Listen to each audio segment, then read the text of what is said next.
이 시간에는 삼위일체 교리를 살펴보도록 하겠습니다. 인용한 성경은 한글 킹제임스 성경입니다. 삼위일체 교리와 관련한 많은 논란이 있습니다. 그리스도의 교회에서는 삼위일체가 마치 로마 카톨릭의 교리인 것처럼 비방을 합니다. 러더포드 판사와 러셀 목사를 추종하고 있는 여호와의 증인들은 삼위일체 교리가 반은 맞고 반은 틀린 교리인 것처럼 매도하고 있습니다. 또한 수많은 은사주의자들은 삼위일체 교리를 오직 예수 교리로 바꿔버립니다. 이들은 모두 건전한 교리와는 거리가 먼 사람들입니다. 디모데전서 1장에서는 율법이 합법적으로만 사용하면은 선한 것이고 그 밖에 건전한 교리에 역행하는 자들을 위한 것이라고 말씀하고 있습니다. 이렇게 말하는 사람들도 있습니다. 예수 그리스도를 보았다면은 아버지를 본 것이다. 그러므로 아버지의 이름이 예수다. 이는 참으로 말도 되지 않은 소리입니다. 예수라는 이름 자체는 한 인간의 이름이기 때문입니다. 여호와의 증인들은 아버지를 예수라고 부르지 않습니다. 그와 반대로 한쪽으로 너무나 기울어서 아버지 하나님께서 한 분 하나님이시기 때문에 아들은 또 다른 신이라고 생각을 합니다. 이것은 AD 325년에 니케아 공회에서 논의된 바 있는 것으로 아리안주의 이단입니다. 여호와의 증인들 워치타워 협회는 이 이단 교리를 단 한 번도 수정한 적도 없고 분석해 본 적도 없고 논의해 본 적도 없습니다. 이것은 역사가 아주 오래된 이단 아리안주의입니다. 이들은 역사의 교훈을 무시하는 자들이고 역사의 우를 계속해서 되풀이하는 자들입니다.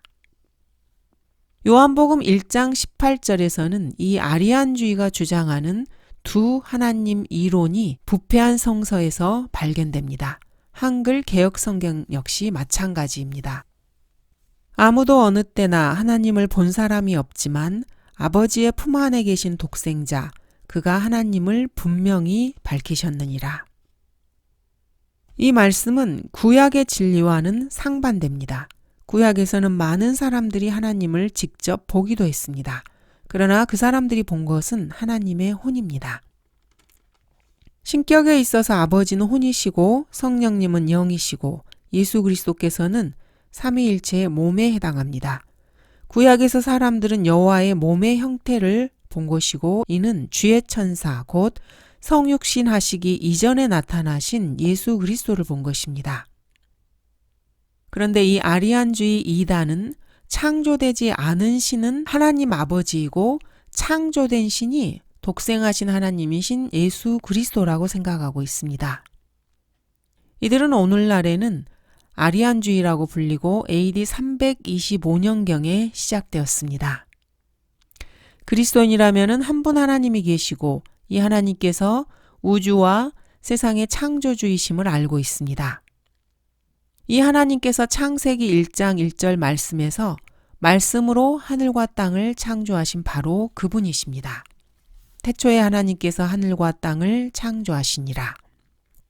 오 이스라엘아 들으라 주 우리 하나님은 한 분 주시니라고 신명기 6장은 말씀합니다. 하나님은 한 분입니다. 그렇지만 성경을 주의 깊게 살펴보면은 이 한 분 하나님이 세 신격으로 존재한다는 것을 알 수 있습니다. 신격, 즉 Godhead는 세 인격, 세 명의 세 person으로 나타납니다. 세상의 창조 때부터 그분에 속한 보이지 않은 것들이 분명히 보여졌고 심지어는 그분의 영원한 능력과 신격까지도 만들어진 것들에 의해 알려졌으므로 그들이 변명하지 못하느니라. 골로새서 2장에서는 그분 안에는 신격의 모든 충만함이 몸의 형태로 거하신다고 말씀하십니다. 몸의 형태, bodily shape, 이것은 사람에 관한 말씀입니다. 하나님의 신격이 한 사람으로 존재한다는 것입니다. 이 말씀으로 인해서 하나님의 신격에 관한 많은 논쟁이 있습니다. 어떻게 하나님께서 세 인격이면서 동시에 한 분 하나님으로 존재할 수 있는가? 사람들은 이것을 결코 이해하지 못합니다. 그래서 세 명의 신들이 존재하는 것은 아닌가 의구심을 품는 것입니다. 이는 이교도 철학이 주장하는 다신론과 유사한 것이고 신명기 6장과 분명히 모순되는 것입니다. 이교도 신비 종교에서는 세 명의 피조된 신들의 존재가 항상 나옵니다. 이러한 사상이 이교 종교에 항상 깃들어 있었습니다. 로마와 그리스의 신비 종교에서는 세 개의 머리를 가지고 있는 신들이 등장하고 있습니다. 이것으로 모아서 삼위일체 교리 그 자체는 어떻게 보면 전혀 새로운 교리가 아닙니다. 이교도들의 종교에서도 삼위일체가 있었던 것입니다. 그러나 이교도 종교의 신들은 보통 말하는 다신론이라고 부르는 여러 신들의 존재를 말하는 것이고 성경적 삼위일체와는 아주 거리가 멉니다. 한 분 하나님이 계십니다. 그렇지만 하나님께서는 세 인격으로 나타나신다는 것이 삼위일체 교리입니다. 초보자들은 이것을 이해하기를 어려워합니다. 간단하게 한번 보겠습니다. 한 사람은 한 명이지 결코 둘이 아닙니다. 그렇지만 성경적으로 보면은 사람은 하나이지만 또한 셋일 수 있습니다. 왜냐하면 사람은 혼, 몸, 영으로 이루어져 있기 때문입니다. 화평의 하나님께서 너희를 온전히 거룩하게 하시고 너희의 온 영과 혼과 몸이 우리 주 예수 그리스도께서 오실 때까지 책망할 것이 없게 보존되기를 하나님께 기도하노라. 이 구절에 따르면 사람은 몸, 혼, 영으로 된 하나의 통일체이긴 하지만 그렇지만 셋으로 이루어져 있다는 것을 알 수 있습니다. 태양은 알파, 베타, 감마선으로 이루어져 있습니다. 이 셋은 빛, 열, 그리고 화학선으로 분류되지만 태양은 여전히 하나이고 하나의 통일체입니다. 그리고 태양은 하나입니다. 태양은 하나의 통일체이지만은 태양은 보이기는 하지만 느낄 수 없는 빛과 느낄 수는 있지만 볼 수 없는 열선이 있고 보이지도 않고 느끼지도 못하는 화학선이 있습니다. 이 화학선이 하나님 아버지를 분명하게 묘사하고 있습니다. 우주 만물을 지으신 분이 바로 하나님이시라는 것을 알면은 이러한 우주 만물을 통해서 하나님의 속성을 볼 수 있는 것입니다. 또 보이기는 하지만 느낄 수 없는 빛은 인간의 모습을 입고 나타나신 아들 하나님 예수 그리스도를 보여주고 있습니다. 느낄 수는 있지만 볼 수 없는 열선은 성령님을 묘사하는 것입니다. 또 물에서도 삼위일체의 아름다운 예를 찾아볼 수 있습니다. 물은 H2O로 이루어져 있습니다. H2O라는 것은 H가 2개고 O가 하나입니다. 수소 2개, 산소 하나로 이루어져 있습니다. 그렇다고 해서 물이 3개라고 말하진 않습니다. 물은 하나의 통일체이지 3개로 분리된 각각이 아닌 것입니다. 물은 하나이지만 3가지 형태로 보입니다. 얼음의 형태, 액체, 수증기로 나타납니다. 셋이 하나 안에 하나가 셋 안에 있는데 그 가운데 하나가 나를 위해서 죽었다라고 말한 사람도 있습니다. 구원받지 못한 사람은 이렇게 간단한 사실들을 결코 이해할 수 없습니다. 그래서 삼위일체를 잘 이해하지 못하고 오직 예수를 외치면서 아버지 하나님도 예수라고 말하는 것입니다. 이들은 구원받지 못했기 때문에 성경의 삼위일체 교리를 잘 이해하지 못하는 것입니다. 성경을 이해할 수 있는 사람은 구원받은 사람뿐입니다. 왜냐하면 그 안에 내주하시는 성령님께서 성경을 해석해 주시기 때문입니다. 물은 이렇게 3가지 형태로 나타나며 태양빛 역시 3가지 형태로 나타납니다. 이것은 이 시대에는 누구나 잘 알고 있는 사실입니다. 삼위일체 역시 하나님께서 창조하신 피조물 가운데 나타나신 것처럼 아주 평범하고 상식적인 자연현상이라고 할 수 있습니다. 모든 사람에게는 몸, 혼, 영이 있습니다. 나는 한 사람이지만은 나는 아들 하나님의 육체를 입고 있고 성령 하나님처럼 영을 가지고 있고 아버지 하나님으로 예표되는 볼 수도 느낄 수도 없는 혼을 내 안에 가지고 있습니다. 모든 사람은 이렇게 하나의 삼위일체입니다. 인간은 하나님의 형상을 따라 처음에 지음받았기 때문입니다. 아담이 타락해서 아담의 영이 죽고 그 후로 인간은 죄와 허물 가운데서 죽은 상태로 되었지만 그래도 역시 인간은 영을 가지고 있습니다. 문제는 이 영이 죽은 영이기 때문에 주님의 말씀대로 모든 사람은 다시 한번 태어나야 하는 것입니다. 주가 말하노라 내 생각은 너희 생각과 다르며 내 길은 너희 길과 다르니 하늘들이 땅보다 높음 같이 내 길이 너희 길보다 높으며 내 생각이 너희 생각보다 높음이라. 인간의 이성으로는 하나님에 관하여 잘 깨달을 수가 없습니다. 인간이 할 수 있는 일이라고는 하나님께서 이미 계시해 주신 것을 믿는 것뿐입니다. 자, 그런데 성경에는 삼위일체라는 단어 자체는 없습니다. 삼위일체 하나님이라는 표현도 없습니다. 휴거, 천년왕국이 성경에 정확하게 등장하는 단어가 아닌 것과 마찬가지입니다. 성경에 나와 있는 사실입니다. 이것은 성경에 나와 있는 사실이지 어떤 단어나 용어가 아닙니다. 삼위일체는 자연현상에서 찾아볼 수 있는 사실입니다. 로마서 1장은 보이지 않는 것들이 분명히 보여졌고 만들어진 것들에 의해 알려졌다고 말씀하고 있습니다. 우리는 만들어진 것들, 즉 하나님께서 창조하신 태양과 물을 봄으로써 삼위일체 신격을 이해할 수 있습니다. 삼위일체 교리에 대한 성경적 근거는 아주 분명합니다. 예수님께서 침례받는 장면에서 삼위일체께서 함께하고 계심을 볼 수 있습니다. 아버지 하나님께서 하늘로부터 이는 내 사랑하는 아들이요 그 안에서 내가 기뻐하노라고 말씀하셨습니다. 우리 주 예수 그리스도 즉 아들 하나님께서는 침례를 받고 계셨고 그때 성령 하나님께서는 비둘기처럼 내려와서 구주 위에 임하셨습니다. 이것이 바로 삼위일체 세 분께서 함께 역사하시는 완벽한 그림입니다. 그때 예수께서 갈릴리로부터 요단강에 있는 요한에게 오셔서 그에게 침례를 받으려 하시더라. 그러나 요한이 말리며 말씀드리기를 내가 주께 침례를 받아야 할 터인데 주께서 내게로 오시나이까라고 하니 예수께서 대답하여 그에게 말씀하시기를 이제 허락하라. 우리가 이렇게 하여 모든 의를 이루는 것이 합당하니라고 하시니 이에 그가 허락하더라. 예수께서 침례를 받으시고 곧 물속에서 올라오시니 보라 하늘들이 그분께 열렸고 그가 하나님의 영이 비둘기같이 그분 위에 임하심을 보더라. 보라 하늘에서 한 음성이 있어 말씀하시기를 이는 내 사랑하는 아들이요 그 안에서 내가 매우 기뻐하노라고 하시더라. 하나님 아버지, 아들 하나님, 성령 하나님, 삼위 이렇게 세 분 모두는 하나님이시지만은 이 하나님이 셋으로 분리되어서 세 명의 신들을 형성하는 것은 아닙니다. 아들 하나님, 아버지 하나님, 성령 하나님이라고 말할 때 세 명의 하나님을 말하는 것이 아닙니다. 예수님은 하나님이시고 성령님도 하나님이시고 아버지도 하나님이시라는 말을 하는 것입니다. 그러므로 너희는 가서 모든 민족들을 가르치고 아버지와 아들과 성령의 이름으로 침례를 주며라고 마태복음 28장은 말씀하십니다.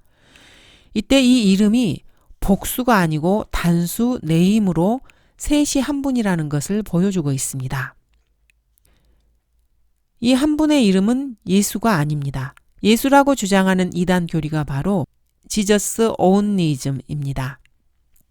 아버지, 아들, 성령 이 모두에게 해당하는 이름은 주, 즉 영어로는 로드입니다. 그래서 사도행전에서 이방인들에게 침례를 줄 때 이 로드, 주의 이름으로 침례를 준 것입니다. 아버지와 아들과 성령의 이름으로 침례를 주는 것과 주의 이름으로 침례를 주는 것은 같은 것입니다. 사도행전 2장 38절의 근거에서 침례를 하면은 중생을 한다, 즉 거듭난다고 구원받는다고 주장하는 이단은 이방인에게 해당하지 않는 구절을 들어서 예수 그리스도의 이름으로 침례를 받으려고 하는 것입니다. 사도행전 2장 38절은 이방인들에게 해당하는 구절이 아닙니다. 베드로가 그들에게 답변하기를 회개하라. 그리고 죄들을 사함받은 것으로 인하여 너희 각자는 예수 그리스도의 이름으로 침례를 받으라. 그리하면 너희가 성령의 선물을 받으리라.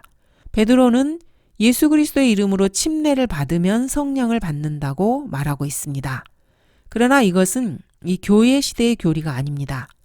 예수 그리스도를 십자가에 못 박았던 유대인들이 그 앞절에서 형제 여러분 우리가 어찌하여야 하리까라고 질문하고 있습니다. 이 질문에 대한 답변이 바로 예수 그리스도의 이름으로 침례를 받으면 성령을 선물로 받는다는 것입니다. 이들은 십자가의 주 예수 그리스도를 못 박아 죽인 유대인들입니다.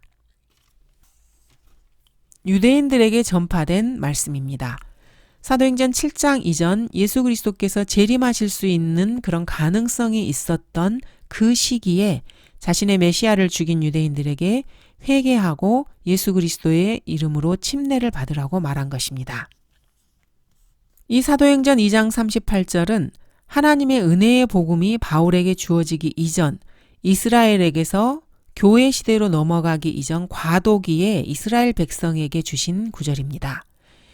이 시대에 이 구절을 붙잡고 구원을 받으려고 하면은 절대로 구원을 받지 못하고 지옥에 가게 됩니다. 이 당시에는 어떠한 그리스도인도 존재하지 않았기 때문입니다. 사도행전 11장에서 성경에서는 그리스도인이라는 단어가 처음 등장합니다.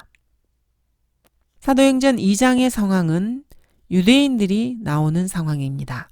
유대인들은 돼지고기를 금하고 성전에서 제사를 지내며 안식일을 지키고 할례를 받는 사람들입니다.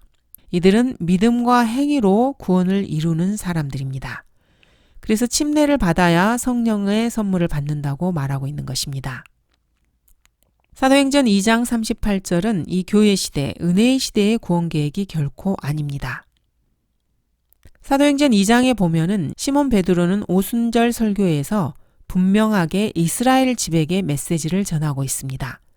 이방인들을 위한 침례는 아버지와 아들과 성령의 이름으로 행해져야 합니다. 예수님은 주이십니다. 성령님도 주이시고 아버지 하나님도 주입니다. 예수님은 하나님이시고 아버지 하나님도 하나님이시고 성령님도 하나님이십니다.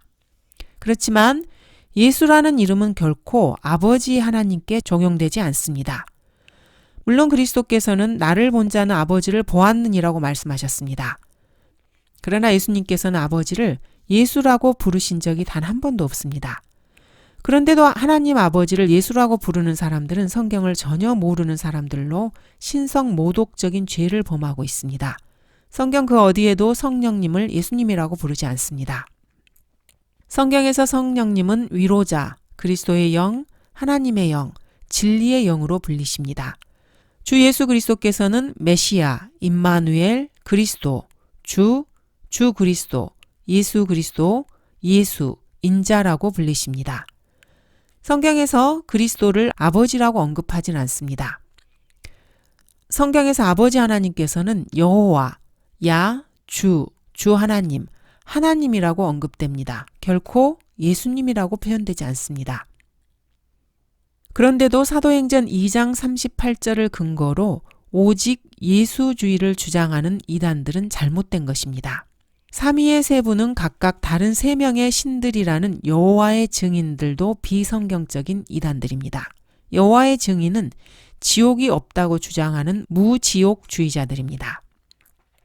고린도 후서 13장입니다. 주 예수 그리스도의 은혜와 하나님의 사랑과 성령의 교제가 너희 모두와 함께 있을지어다. 창세기 1장에서는 하나님께서는 자기 자신을 우리라고 복수로 표현하고 계십니다. 우리의 형상대로 우리의 모습을 따라 사람을 만들자. 하나님께서는 분명 자기 자신을 여러 명의 신들이 아니고 집합적인 한 하나님으로 계시하고 계십니다. 이해가 안 돼요. 이렇게 말할 수 있지만은 거울로 자신을 한번 보시기 바랍니다. 그러면 조금 알 수 있을 것입니다. 거울 속에 비친 여러분의 모습은 새 사람이 아닙니다. 그렇지만 여러분은 몸, 혼, 영으로 된 자신을 보고 있는 것입니다. 그리스도께서도 이렇게 말씀하셨습니다.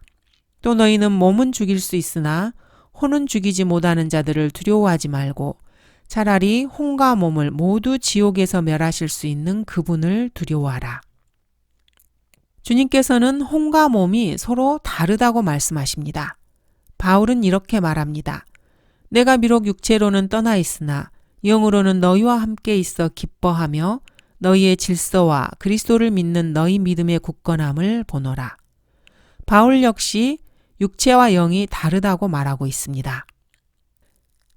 하나님께서는 혼과 영을 나누실 수 있습니다. 하나님의 말씀은 살아있고 능력이 있어 양날이 있는 어떤 칼보다도 예리하여 혼과 영 그리고 관절과 골수를 찔러 가르고 마음의 생각들과 의도들을 판별하느니라. 그 어떤 피조물도 그분 앞에 나타나지 않는 것이 하나도 없나니 오직 만물이 우리가 회개해야 하는 그분의 눈앞에 벌거벗은 채로 명백히 드러나게 되느니라.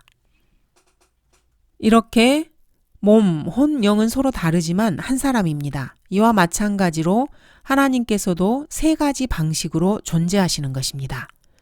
한 분 하나님은 여러 명의 신들이 아니라 하나님께서는 세 가지 형태로 나타나신다는 말입니다. 하나님의 몸은 예수 그리스도이시고 하나님의 혼은 아버지 하나님이시고 하나님의 영은 분명 성령이십니다. 물은 이 위대한 진리의 아름다운 모습을 보여주고 있습니다. H2O 물은 세 가지 요소로 되어 있지만 하나의 통일체입니다. 그렇지만 이 하나의 통일체의 물은 액체로 보여지기도 하고 얼음으로 보여지기도 하고 끓었을 때는 수증기가 됩니다. 그렇지만 물은 항상 물입니다. 우리는 세 가지 형태로 존재하는 물을 다 가질 수 있습니다. 그렇지만 이 모두는 한 가지, 즉 H2O 물입니다. 세 명의 형제로 이루어진 한 회사를 예로 들어볼 수도 있습니다. 이 세 명은 하나의 회사이고 하나의 이름, 예를 들면 스미스 회사 이렇게 가지고 있습니다. 각자는 세 부서의 대표이고 세 명은 아무런 마찰 없이 하나의 통일체를 주님처럼 이루는 것입니다. 이들 셋은 동일한 권력을 가지고 있습니다.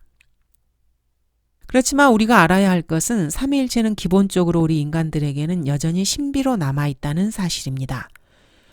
아무리 좋은 예를 들어도 삼위일체에 대해서 완벽하게 다 설명할 수는 없습니다.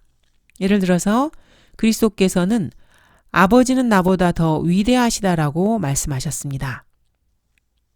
이 말씀을 완전히 설명하기는 사실 불가능합니다. 인간의 지성으로 설명할 수 있는 부분은 그리스도께서는 그와 같이 선언하신 것은 그분이 이 땅에 인간의 형체로 있고 계셨을 때 아버지보다 더 위대하지 않았다는 말입니다. 요한계시록 22장에서 아들이 아버지께 왕국을 완전히 넘겨드리고 자신도 아버지 하나님께 복종하심으로써 창세기 1장 이전 그 이전의 방식, 즉 하나님께서 만유 안에 모든 것이 되신다는 그 사실을 설명할 수는 없습니다. 그냥 성경이 그렇게 기록되어 있기 때문에 믿는 것입니다. 그때는 삼위일체가 영혼 안에서 하나가 됩니다. 그렇지만 우리는 삼위일체라는 어렵고 복잡한 문제에 있어서 어느 정도 조명을 받을 수는 있습니다. 그래서 주님의 피조물들 안에서 그 예를 찾아볼 수 있는 것입니다. 삼위일체와 관련된 가장 중요한 이 교리에 관련된 사실은 삼위일체가 존재한다는 것입니다. 이 교리는 결코 로마 카톨릭 교리가 아닙니다. 이것은 성경적 교리입니다. 그리스도인이라면 누구나 영원히 존재하시고 자신을 아버지, 아들, 성령 세 분으로 나타내시는 한 분 하나님을 믿습니다. 그러므로 여호와의 증인들은 그리스도인들이 아닙니다. 삼위일체께서는 하나로 일하실 수 있습니다. 성령, 아들, 아버지는 하나의 통일체로 역사하십니다. 삼위일체가 하나로서 역사하는 것은 창조, 성육신, 구속, 구원, 교제, 기도, 영광, 중생에 있어서 하나로 삼위일체께서 역사하십니다. 먼저 창조 사역에 역사하신 삼위일체 하나님을 살펴보도록 하겠습니다. 창세기 1장 3절에서 아버지 하나님께서 빛이 있으라고 말씀하셨습니다. 이분은 아버지셨습니다. 자, 그런데 요한복음 1장 1절을 보면은 아버지께서는 하나님의 말씀이신 주 예수 그리스도와 연합하여서 활동하였다는 것을 알 수 있습니다. 태초에 말씀이 계셨고 그 말씀이 하나님과 함께 계셨으니 그 말씀은 하나님이셨느니라. 만물은 그에 의하여 지음받았으며 이미 지음받은 것 가운데 그가 없이 지어진 것은 아무것도 없더라. 이 말씀에 따르면은 아들 하나님 역시 창세기 1장에서 세상을 창조하실 때 함께 하셨습니다. 성령님은 어떻습니까? 성령 하나님께서도 창세기 1장 2절에서 물들의 표면에서 거니셨습니다. 어두움이 깊음의 표면에 있으며 하나님의 영은 물들의 표면에서 거니시더라. 하나님 아버지, 아들 하나님, 성령 하나님께서 이렇게 창조 사역에 함께 일하셨습니다. 이것은 성경적 사실입니다. 그 누군가가 이것과 다른 의견이나 견해를 편다 해도 그것은 성경과는 전혀 상관없는 의견입니다. 예수님께서 성육신 하셨을 때 삼위일체께서 함께 하셨습니다. 아버지 하나님께서 인간으로서 자신을 육신의 모습으로 나타내신 것을 성육신이라고 합니다. 성경은 아버지 하나님께서 자신의 독생자를 주셨다고 표현하고 있습니다.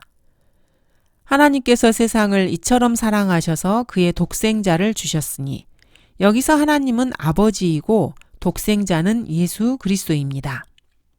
이렇게 아들은 세상에 나타나셨습니다. 아버지 하나님께서는 그 아들에 대해서 이는 내 사랑하는 아들이요 그 안에서 내가 기뻐하노니 너희는 그의 말을 들으라고 말씀하십니다. 분명히 아들은 성육신에 있어서 함께 활동하셨습니다.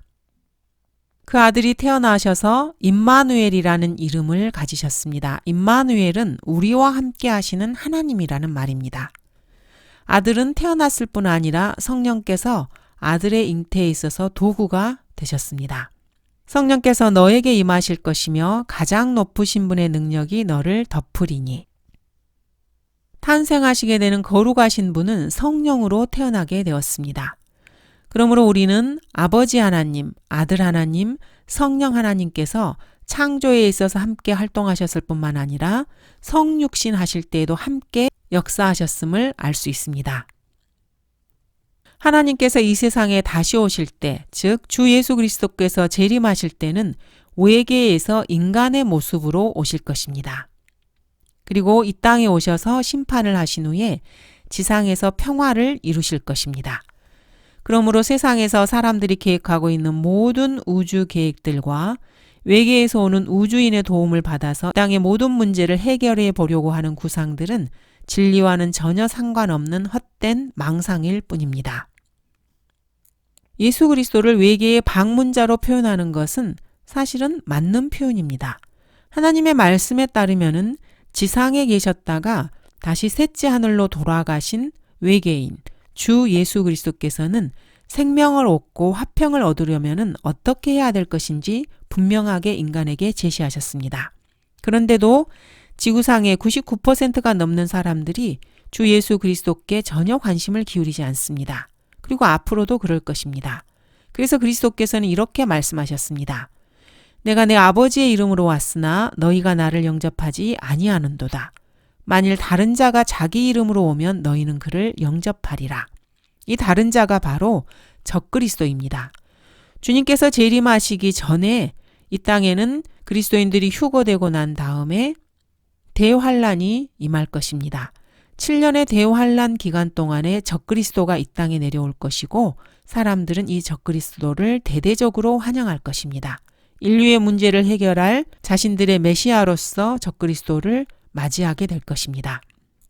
그러나 적그리스도는 인류의 문제를 해결하는 척하다가 결국에는 자신의 본색을 드러내고 사람들을 노예로 만들고 자신이 경배받는 자신의 욕망에 충실한 자가 될 것입니다. 이 자가 바로 데살로니가 후서 2장에 나오는 멸망의 아들, 저주의 아들, 죄의 아들, 아폴루온, 파괴자, 적그리스도입니다.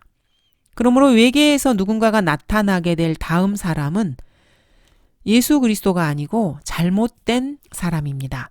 오늘날 현대 과학자들은 다른 별에 생명체가 있을지도 모른다고 생각하고 생명체를 찾아 헤매고 이들과 접촉하려고 합니다. 이들 슈퍼맨, 즉 우주인들을 통해서 이 지상에 인간이 당면한 모든 문제들을 해결해 보려고 하는 것입니다. 이들은 진화론적 망상에 젖어 있습니다. 그러나 이 지상의 문제를 해결하실 분은 이미 벌써 2000년 전에 이 지상을 다녀가셨습니다. 그리고 적그리스도가 유엔을 장악하고 지상을 다스리고 있을 때 다시 이 땅에 내려오실 것입니다. 감사합니다.